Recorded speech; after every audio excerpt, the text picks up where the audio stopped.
오늘 말씀을 통해서 사무엘의 마지막 권면이라는 제목으로 하나님의 말씀을 전하겠습니다. 시름시름 병에 시달리던 한 노인 농부가 농부의 마지막 소원이 있었습니다. 그것은 그의 아들들이 자기가 죽고 나면 땅의 가치들을 알고 나처럼 훌륭한 농부가 되는 것이 이 노인의 소원이었습니다. 죽음이 가까워지고 있던 어느 날 노인은 여러 가지 생각을 하다가 자녀들을 한자리에 불러 모았습니다. 그리고 이렇게 말합니다. 지금까지 나는 아무에게도 얘기하지 않은 하나의 비밀이 있다. 몇 년 전에 내가 열심히 땅을 파다가 보물 하나를 발견했다. 그리고 내가 이 보물을 너희에게 물려주려고 포도원 그곳에 내가 어느 곳에 숨겨놨다. 내가 만약에 죽게 되거들랑 그 보물을 꼭 찾을 수 있기를 바란다. 이렇게 유언을 하고 며칠 있다가 이 노인은 죽게 되었습니다. 이 아들들은 아버지가 죽게 되자 아버지의 유언대로 포도밭을 샅샅이 파헤치고 그 보물을 찾았지만 아무리 찾아도 발견하지 못했습니다. 이에 실망한 이 아들들은 이미 파헤쳐버린 이 포도밭을 어떻게 할 것인가 열심히 좀 기경하고 열심히 또 해가지고 또 하필 또 그런 날들이 또 포도 이렇게 나무를 심어야 될 막 그런 상황이어가지고 열심히 노력해서 일을 하기 시작했습니다. 시간이 지나서 어느덧 추수 때가 다가오고 포도 농사는 놀랍게도 대풍작이었습니다. 아들들이 그렇게 열심히 땅을 파고 막 이러다가 너무 대풍작이었던 것입니다. 주렁주렁 매달린 포도송이를 따던 아들들은 그제서야 아버지가 우리에게 무슨 말을 하기를 원하셨는지 그 남긴 유언의 의미를 깨닫게 되었습니다. 그것은 이것입니다. 열심히 노력해서 얻은 열매가 정말 참된 보물이다. 아들들이 열심히 노력하기를, 열심히 땀을 흘려서 최선을 다하기를, 그것 안에 진정한 보화가 담겨있다. 이 사실을 보여주기 위해서 유언을 했던 것이죠. 그러니까 이 마지막 유언의 효과가 이 아들들에게는 분명히 있었다라는 것입니다. 오늘 본문은 사무엘이 이스라엘 백성들에게 마지막 유언을 남기는, 마지막으로 설교하는, 마지막으로 지금으로 말하면 은퇴 설교 정도 되는 그런 내용이 되겠습니다. 그는 이스라엘 백성이 하나님을 좀 경외하고 그리고 또 그를 섬기고 불순종하지 않고 명령에 순종할 것에 대해서 오늘 본문 굉장히 길지만 내일 본문까지도 이어지지만 굉장히 중요한 내용을 다루고 있습니다.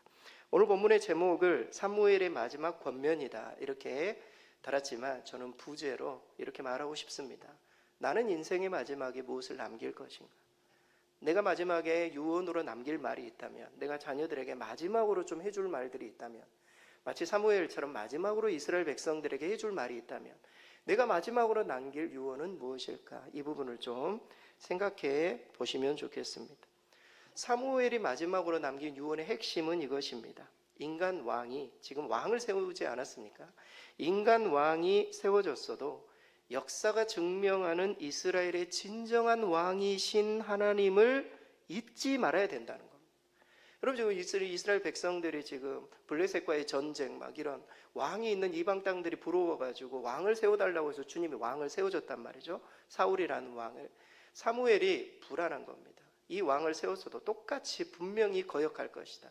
그래서 진정한 왕은 하나님이니 왕도 그렇고 백성도 그렇고 하나님을 경외하면 너희가 잘 될 것이지만 아무리 왕이 세워졌어도 하나님을 너희가 경외치 않으면 진멸될 것이다. 이 부분을 마지막으로 이야기를 하고 있는 것이죠.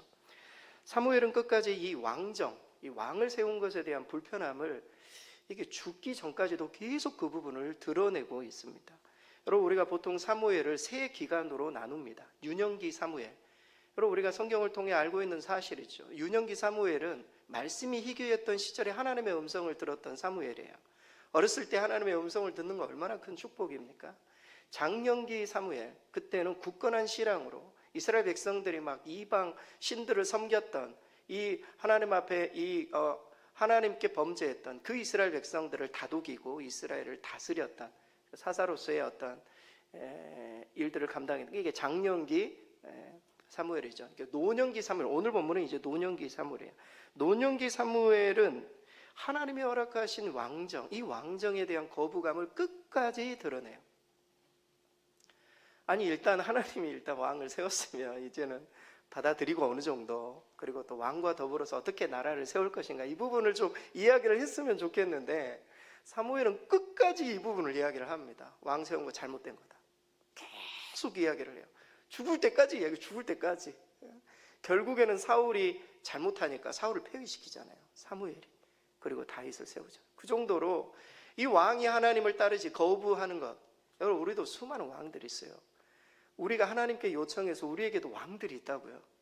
하나님이 그것을 인정해 주신 거예요. 그게 물질이 될 수도 있고 우리의 삶의 어떤 스펙이 될 수도 있고 우리가 따르고 의지하는 그런 왕들이 있다고요. 그런데 하나님 무슨 말씀을 하시는 겁니까? 하나님의 다스림 가운데 그게 없으면, 너희가 불순종하면 그거 자체가 너희들을 다 진멸하게 될 거다.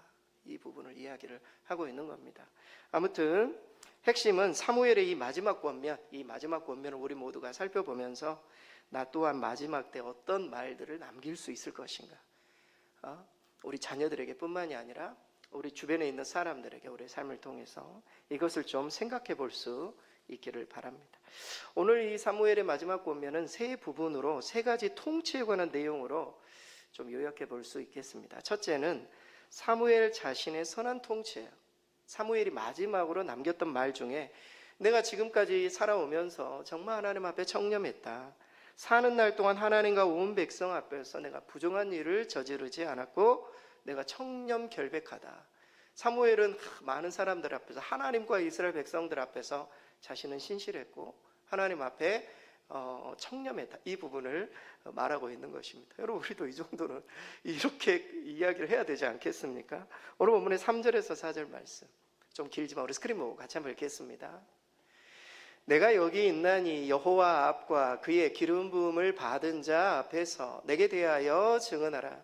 내가 누구의 소를 빼앗았느냐, 누구의 나귀를 빼앗았느냐, 누구를 속였느냐, 누구를 압제하였느냐, 내 눈을 흐리게 하는 뇌물을 누구의 손에서 받았느냐. 그리하였으면 내가 그것을 너희에게 갚으리라 하니 그들이 이르되 당신이 우리를 속이지 아니하였고 압제하지 아니하였고 누구의 손에서든지 아무것도 빼앗은 것이 없나이다 하니라. 사무엘은 마지막 권면에 앞서서 자신이 이스라엘 백성들을 다스릴 때에 당신들을 압제하거나 속여서 재물을 빼앗은 일이 없음에 대해서 이야기를 합니다. 그리고 이 모든 것들은 너희들이 증인이고 하나님이 내 증인이고 저 기름 부음 받은 사울도 나의 증인이다. 이렇게 말하면서 사사로서 자신이 진실하고 청렴했음을 고백해주고 있습니다. 사랑하는 성도 여러분, 저와 여러분이 하나님 앞에서 충성을 다하고 우리가 나이 들어 노년에 다 은퇴하고 죽을 날이 가까웠을 때 하나님과 사람들 앞에서 이 고백을 할 수 있다면 얼마나 큰 축복입니까? 수많은 정치인들이 정치계를 은퇴하면서 내가 청렴했고 내가 신실했고 사람들이 속여 빼앗은 일이 없고 나는 정말 열심히 최선을 다해서 그 양심에 따라 이렇게 말하신 분 있나요? 주변에 없다고요. 자신이 권력을 갖고 높은 자리에 있고 그러면 사람이 달라지. 사무엘은 절대 그러지 않았음을 고백하고 있습니다. 여러분, 이 자리에 계신 모든 분들이 노년에 은퇴하시고 난 이후에 하나님 나라 가까이 올 때 정말 내가 하나님 앞에 진실했다, 청렴했다, 자녀들 앞에서도 그렇게 고백하실 수 있게 되기를 바랍니다. 사실 사무엘이 사사직에 물러나면서 이 자신의 청렴함, 자신의 신실함, 이것을 주장한 것은 하나님의 대리 통치자로서 그 역할을 신실하게 감당했음을 말하기 위함이었던 것으로 보입니다. 자기가 청렴했다, 신실했다, 이 말을 하는 이유는 내가 하나님의 대리자로서 내 자신이 하나님을 비추는 거울이기 때문에 내가 그렇게 하나님의 대리자로 살아왔다, 너희도 그렇게 하라, 이것을 말해주기 위함이었을 것입니다. 사실 인류 역사에서 지도자적 위치에 있는 사람들이 자신의 불의한 목적 달성을 위해서 무수한 인권을 유린하고 범죄 행위를 해가고 우리가 역사 속에서 얼마나 많은 모습들을 봅니다. 하지만 사무엘 또한 그런 위치, 높은 위치에 있었지만, 자기 혼자 다 할 수 있는 위치에 있었지만 절대 그렇지 않았음을 이야기해주고 있습니다. 다시 한번 강조드립니다. 사무엘이 그렇게 했던 이유, 그것은 그는 자신이 하나님의 대리 통치자로 생각했기 때문이에요. 내 자리가 내가 힘써서 노력해서 오른 자리가 아니라 하나님이 잠시 나에게 맡겨주신 자리라고 믿었던 것입니다. 모든 목회자들이 마찬가지죠. 하나님 대리적으로 통치하는 것. 오늘 우리가 재직 세미나 하지만은 하나님이 세우신 재직들도 마찬가지죠. 하나님이 하셔야 될 일이에요. 그 일들을 나에게 대리로 맡기신 거예요. 그래서 우리가 충성을 다하는 거예요. 내 일이라면 안 할 수 있죠. 하나님의 일이기 때문에 그 일을 하는 거예요. 그래야 우리가 마지막에 하나님 앞에 섰을 때 하나님, 제가 하나님의 대리 통치자로 최선을 다했습니다, 이 말을 할 수 있게 되는 것입니다. 이것이 우리가 이 세상을 진실하고 청렴하게 살아갈 수 있는 비결이에요. 우리 모두가 하나님의 대리자, 우리 모두가 작은 예수로 이 세상을 살아가는 그 정체성이 세상 사람과 구별되게 우리가 세상을 살아갈 수 있도록 하는 첫 번째 비결이다. 오늘 사무엘이 그렇게 살았다. 마지막으로 그렇게 설교를 하고 있는 것이죠. 여러분, 공자는 나이 50이 되면 지천명이다 이렇게 이야기하지 않았습니까? 이 지천명이라는 게 무엇입니까? 쉰이 되면 하늘의 뜻과 순리를 안다라는 표현이죠. 혹은 알아야 한다, 뭐 이런 표현입니다. 저도 50이 넘은, 저도 지천명인데 이제 하늘의 뜻과 순리를 다 알아야 되는 뭐 그런. 근데 요즘 세상 사람들이 다 그렇습니까? 당시 때 이제 공자가 말했을 때는 50대면 거의 죽을 나이죠. 그러지 않았습니까? 아무튼 굉장히 이렇게 우리의 나이대, 이 마지막 어떤 우리가 죽을 날들을 생각해야 된다라는 것이죠. 그리스 철학자들은 철학의 목적을 잘 사는 것이라고 말했지만 사실은 잘 죽는 것을 의미했어요. 그래서 고대 그리스 로마 사회에서는 한 사람의 끝이 그의 인생 전체를 압축적으로 드러낸다 이렇게 말했어요. 전쟁에서 장군이 죽잖아요. 그러면 장군은 죽기 위해 싸운 사람으로, 마지막에 그가 죽은 그 모습을 보면 그의 인생에 중요하게 생각했던 것들이 확 드러난다 이렇게 믿었던 것이죠. 사랑하는 성도 여러분, 그가 인생을 어떻게 살았는지가 마지막 순간에 드러나요. 그래서 지혜로운 사람은 늘 마지막을 생각해요. 내 마지막은 어떻게 될 것인가? 마지막에 나는 무엇을 말하고 남길 것인가? 여러분, 마지막 때에 어떤 말을 남기고 싶으십니까? 사무엘과 같이 어떤 말을 남기고 싶으십니까? 오늘 사무엘을 통해서 한 가지 배우지 않았습니까? 하나님, 제가 하나님의 대리자로 신실하게 살도록, 사람들 앞에서 하나님의 대리자로 하나님 나에게 맡겨주신 일들을 청지기로 신실하게 감당했다. 이것을 유언으로 남기고 마지막 교훈으로 남겨야 되지 않겠습니까? 사무엘의 유언이 오늘 여러분의 유언이 되실 수 있기를 바랍니다. 두 번째 권면은 하나님의 선한 통치에 관한 권면입니다. 자기가 그렇게 살아왔고 또 하나님이 나와 함께 하셨다, 하나님이 이스라엘과 함께 하셨다, 이 부분을 굉장히 길게 소개합니다. 사무엘은 이스라엘 역사를 회고하면서 하나님이 얼마나 우리 이스라엘에게 신실한 왕이었는지 이 부분을 이야기를 해주고 있습니다. 우리도 인생의 마지막에 그 이야기 해야 되지 않겠습니까? 하나님이 우리에게 얼마나 신실한 분이셨는가, 이걸 이야기해야 되는 거죠. 오늘 본문의 6절에서 7절 다 읽지는 않겠습니다. 6절 12절까지지만 6절에서 7절 우리 스크린 같이 한번 읽겠습니다. 사무엘이 백성에게 이르되 모세와 아론을 세우시며 너희 조상들을 애굽 땅에서 인도하여 내신 이는 여호와이시니 그런즉 가만히 서 있으라. 여호와께서 너희와 너희 조상들에게 행하신 모든 공의로운 일에 대하여 내가 여호와 앞에서 너희와 담론하리라. 6절에서 12절까지의 긴 말씀을 통해서 사무엘은 하나님이 얼마나 신실한 왕이셨는지를 상기시키고 있습니다. 하나님은 애굽 땅에서 노예로 지내고 있었던 이스라엘 백성들을 구원해 내셨습니다. 가나안 땅에 살게 하셨지만 이스라엘 백성들은 하나님을 잊고 이방신들을 섬기게 되었습니다. 그때 하나님은 이스라엘을 이방 민족의 손에 넘기셔서 고통당하게 하셨습니다. 이런 불순종에 대한 연단과 징계를 이스라엘 역사 가운데 내린 것이죠. 하지만 하나님은 이스라엘을 괴로움 가운데 살려달라고 부르짖을 때마다 하나님이 사사들을 보내셔서 그들을 구원해 내셨고, 현재 다시금 사무엘 시대에 우리 모두를 안전하게 살게 하고 계신다, 이 부분을 말하고 있습니다. 이처럼 하나님은 이스라엘 왕으로서 신실한 왕이셨음을, 이스라엘 역사를 통해서 하나님은 우리에게 얼마나 신실하신 분이신가, 이 부분을 말해주고 있습니다.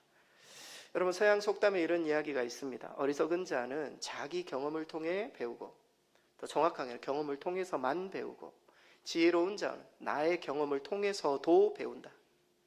무슨 말입니까? 역사의 중요성을 말해주고 있는 것이죠. 내 경험을 통해서만이 아니라 주변에 있는 수많은 역사들, 남의 경험들을 통해서 우리가 무엇을 하지 말아야 하고 무엇을 하고 준비해야 되는지를 알 수 있다라는 것이죠. 지금 사무엘은 이스라엘의 역사를 통해서, 우리의 역사를 통해서 우리 모두가 배워야 된다. 하나님이 어떤 분이신지. 우리가 인간 왕을 지금 세우고자 이야기를 해서 지금 세워놨지만 진정한 왕은 우리 하나님이시다. 이렇게까지 우리를 인도하셨는데 왜 우리에게 왕이 필요하냐면, 이 이야기를 계속 하고 있는 거예요. 사실 이스라엘 백성 가운데 이 역사를 모르는 사람은 아무도 없었어요. 이스라엘 역사는 딱 오늘 본문 이 내용은 이스라엘 역사 가운데 교훈은 세 개예요. 첫째, 구원. 하나님께서는 시대를 막론하고 한결같이 이스라엘 백성들을 구원해 주셨다라는 사실을 보여줍니다. 두 번째, 지도자. 하나님은 매 시대의 필요에 따라 적절한 지도자를 세우셨다는, 이스라엘 백성들이 왕이 필요하다고 했지만 진짜 지도자가 없어서 왕을 달라고 하는 게 아니라는 거예요. 우리 하나님께서는 계속 지도자들을 보내주셨다는 거예요. 모세를, 아론을, 때로는 삼손을, 때로는 계속적인 어떤 지도자들을 통해서 위기를 극복하게 하셨다. 세 번째, 환난. 이스라엘이 당한 환난은 다른 이유가 아니라 너희들이 범죄했기 때문에, 우리가 범죄했기 때문에 당한 것이다. 이렇게 말해줍니다. 결국 이스라엘 역사는 하나님이 참된 왕이심을 증명하는 역사다. 사무엘 이 부분을 계속 반복해 소개합니다. 문제는 이스라엘이 그 신실한 왕을 버리고 인간의 왕을 세우고자 했다라는 것이죠. 역사를 통해서 아무것도 배우지 못한 것입니다. 우리가 성경을 읽는 이유는 무엇입니까? 성경을 통해서, 성경은 인간의 역사, 죄인의 역사, 인간이 언제 넘어지고 쓰러지고 언제 어려움을 극복할 수 있고, 이 부분을 다 가르쳐주고 있는데 우리가 성경을 통해서 배우지 못하면 우리는 똑같은 일들을 반복하고 새로운 왕을 달라고, 새로운 해결책을 달라고 말할 수밖에 없다라는 것입니다. 사랑하는 성도 여러분, 우리 인생의 역사가 하나님이 우리의 왕 되심을 증명하는 역사가 될 수 있기를 바랍니다. 우리 인생의 역사가 마지막에 하나님께서 나와 함께 하셨습니다. 우리 인생의 역사가 하나님이 우리의 왕 되심을 인정하는 말이죠. 우리가 마지막에 하나님의 어떤 분이신지 우리가 자녀들에게 마지막에 그냥 소개하고 가야 되지 않겠습니까? 하나님이 나의 왕이 되셨다 말이지, 그것을 인정하고 소개하고 증언하는 말이죠. 우리 주님 덕분에 얼마나 큰 은혜와 평강한 가운데 우리가 살아가고 있는가, 이 부분을 우리가 기억할 때 이렇게 말할 수 있는 것이죠. 여러분, 고 마쓰시다 고노스케, 현재 파나소닉 지금은 고인이 되셨지만 이 회장님이 계십니다. 이 회장님은 어린 시절 매우 가난했어요. 그는 가난 때문에 자기가 뭘 못했다 이렇게 탓하지 않고, 가난 덕분에 내가 근검절약을 배웠다, 이런 이야기를 했어요. 어렸을 때 공부를 못했어요. 그래가지고 공부를 못했기 때문에 뭘 못했다 이렇게 말하지 않았어요. 내가 학교를 다니지 못한 덕분에 새로운 것들을 볼 수 있었다, 이런. 그러니까 뭐 때문에 못한다 부정적으로 접근한 것이라 그 부분을 덕분에라고 바꾼 것입니다. 그의 철학은 뭐뭐 때문에 탓하는 것이 아니라 뭐뭐 덕분에라고 말할 수 있는 긍정적인 철학이었어요. 여러분, 우리 인생의, 우리의 삶을 뒤돌아볼 때 아이고 뭐 때문에 뭘 못했고, 뭐 때문에 뭘 못했고, 뭐 때문에, 여러분 그런 인생 되지 마십시오. 그거 덕분에 내가 이렇게라도 될 수 있었고, 우리 성도들의 입술에는 누구 덕분입니까? 하나님 덕분에, 예수님 덕분에 내가 여기까지, 이만큼이라도 내가 진짜 먹고 살 수 있었다, 여기까지 하나님이 인도하셨다, 이 고백을 우리가 해야 할 줄 믿습니다. 인생을 되돌아보며 하나님 덕분에 여기까지 왔습니다, 주님이 하셨습니다, 에베네세 여기까지 인도하셨습니다, 이런 고백으로 나아갈 때 우리가 진짜 사무엘을 통해서 배울 수 있는 마지막 유언이 아니겠습니까? 이런 유언을 우리가 이 역사를 통해서 미리 준비하시며 나아가시는 저와 되실 수 있기를 바랍니다. 마지막 권면은 백성들의 선한 통치에 관한 권면입니다.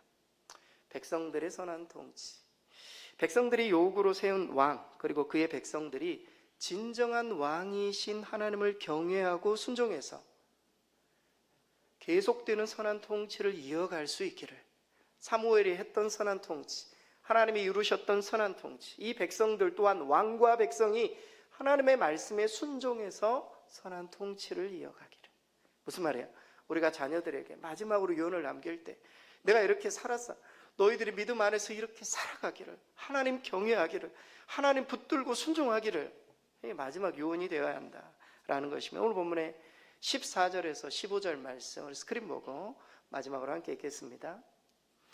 너희가 만일 여호와를 경외하여 그를 섬기며 그의 목소리를 듣고 여호와의 명령을 거역하지 아니하며 또 너희와 너희를 다스리는 왕이 너희의 하나님 여호와를 따르면 좋겠지만은, 15절, 너희가 만일 여호와의 목소리를 듣지 아니하고 여호와의 명령을 거역하면 여호와의 손이 너희의 조상들을 치신 것까지 너희를 치실 것이라. 만왕의 왕이신 하나님께서는 이스라엘 백성의 요구대로 왕정을 허락하시고 사울을 왕으로 세우셨습니다. 이제 그 왕정의 성패는 무엇에 달려 있습니까? 왕정의 성패는 그 백성의 순종 여부에 달려 있게 되었어요. 이 왕정이, 사울의 왕정이 성공할 것인가 실패할 것인가, 백성은 하나님께 순종하듯 왕에게 순종해야 돼요. 그리고 왕도, 사울 왕도, 백성도 더불어 하나님께 순종해야 되는, 하나님의 다스림 안에 왕이 있고 이스라엘이 있으면 반드시 이 왕정은 성공한다. 그러나 불순종하면 과거와 똑같이 하나님이 너희를 치실 것이다. 사무엘이 왜 이런 경고의 말을 하고 있습니까? 마지막이기 때문이죠. 사무엘도 이제 없어질 거예요. 이스라엘이 지금 사울 왕을 세웠잖아요. 그 왕에 집중하면 하나님 진정 왕을 잊어버릴 거예요. 그러지 않겠습니까? 그래서 이걸 정말 강력하게 권고해주고 있습니다. 사랑하는 성도 여러분, 그런데 이 모습이 정말 우리의 모습과 너무 흡사합니다. 우리도 자주 하나님 말고 좀 다른 왕을 구할 때가 있습니다. 우리에게도 왕을 주소서. 세상이 부러워서 세상에 저것도 주고 저것도 필요하고 저것도 하나님 왕이 있지만 그런 왕들도 우리에게 필요해요. 하나님께 요청할 때가 있어요. 그리고 그 요청을 놀랍게도 하나님이 들어주십니다. 우리가 섬기는 왕들이 있어요. 그것이 물질이 되었던, 성공이 되었던, 주식이 되었던, 건강이 되었던, 학생들에게는 성적이 될 수 있고 외모가 될 수 있고 때로는 스마트폰이 될 수 있고 게임이 될 수 있어요. 우리에게 왕이 있단 말이에요. 하나님의 허락하신 왕. 놀랍죠? 하나님이 허락하신다는 이 부분들을. 안 그랬으면 좋겠는데 우리가 계속 요구하면 허락하신다라는 것입니다. 문제는 이 왕들이 진정한 왕, 하나님의 다스림을 받지 못할 때예요. 이게 진짜 어려운 부분이에요. 하나님의 다스림을 받지만. 그래서 하나님은 이스라엘에게 두 가지 길이 있다 이렇게 소개합니다. 순종의 길과 거역의 길입니다. 우리가 하나님의 말씀과 성령의 인도하심에 따라 내 왕들, 하나님의 허락하신 나의 왕들을 하나님의 다스리심에 복종시키면 모든 일이 잘 될 거예요. 하지만 세상 왕이 요구하는 삶에 하나님을 사이드로 두고 말이죠, 하나님을 무시하고 말이죠, 거역하면 징계를 피할 수 없다. 그 왕이 너희를 다스릴 것이다. 사무엘을 통해 경고해 주고 있습니다. 하나님의 다스림 아래 이 왕들을 놓는 것, 이것들을 놓는 것, 얼마나 중요한가 사무엘이 마지막으로 권면합니다. 어떤 목사님이 우리가 하는 기도를 다시 재고해 보아야 한다 이렇게 말하면서 예수님의 이름으로 기도합니다. 아멘. 이것을 마지막이 아닌 처음으로 되돌려 놓아야 된다 이렇게 말했습니다. 기도할 때, 우리가 기도할 때 막 세상 것들을 구하고 뭐 사업이 잘 되기를, 우리 자녀들이 잘 되기를 막 구하고 난 다음에 마지막에 예수님의 이름으로 기도합니다. 아멘. 이렇게 한다는 거예요. 그렇게 하면 안 된다고. 그러면서 가장 먼저 기도할 때 예수님의 이름으로 구합니다. 이렇게 먼저 하고 시작하라는 거예요. 하나님의 뜻, 하나님의 계획, 하나님 기뻐하시는 것, 예수님의 이름에 합당한 것, 하나님의 다스림 아래 우리의 기도를 다 놓으라는 겁니다. 우리 기도 다 하고 예수님 이름으로 하지 말고 하나님, 예수님의 다스림 아래 우리 모든 것들을 놓아야 된다. 하나님의 다스림 가운데 세상의 왕들을 두라는 것이죠. 그것이 사업이든, 그것이 직장이든, 자녀이든, 학업이든 하나님의 다스림 아래. 이것이 바로 이 사무엘이 마지막으로 이스라엘 백성들에게 권면했던, 왕이 세워졌지만 하나님의 다스림 아래 있기를 마지막으로 권면해주고 있습니다. 사랑하는 성도 여러분, 여기 앉아 계신 우리 모든 성도들도 하나님 다스림 가운데 나에게 허락하신 세상에 많은 것들이 있잖아요. 하나님 다스림 속에 그것을 컨트롤하면 하나님 그것을 통해 반드시 하나님의 도구로 하나님의 역사하심 가운데 우리 모두가 쓰임받을 거예요. 그렇지 않을 때에는 그것을 통해서 그것이 올무가 되어서 이스라엘 백성들이 계속 징계받고 이방 민족으로부터 공격받고, 그래서는 안 되죠. 하나님 허락하신 것들 하나님의 다스림 아래 온전하게 놓으실 수 있게 되기를 바랍니다. 결론입니다. 나는 인생 마지막에 무슨 말을 남길 것인가? 오늘 말씀을 통해서 좀 생각해 보시고 어느 정도 좀 정리가 되셨습니까? 사무엘처럼 하나님의 대리자로 신실하게 살았음을 고백하실 수 있기를 바랍니다. 내 인생의 역사가 주님의 왕 되심을 증명하는 역사였음을 여러분 증언하실 수 있기를 바랍니다. 하나님이 허락하신 세상의 것들을 하나님의 다스림 가운데 두어 내가 사용했습니다. 이런 믿음의 고백을 할 수 있게 되기를 바랍니다. 우리도 누구처럼요? 사무엘처럼. 우리도 사무엘처럼 그 고백을 해서 우리 인생의 마지막 순간이 가장 아름다운 순간이 되고 우리의 어떤 신앙의 어떤 전수까지도 이어질 수 있는 그런 마지막을 차후에 보내시는 저와 여러분 되실 수 있기를 바랍니다.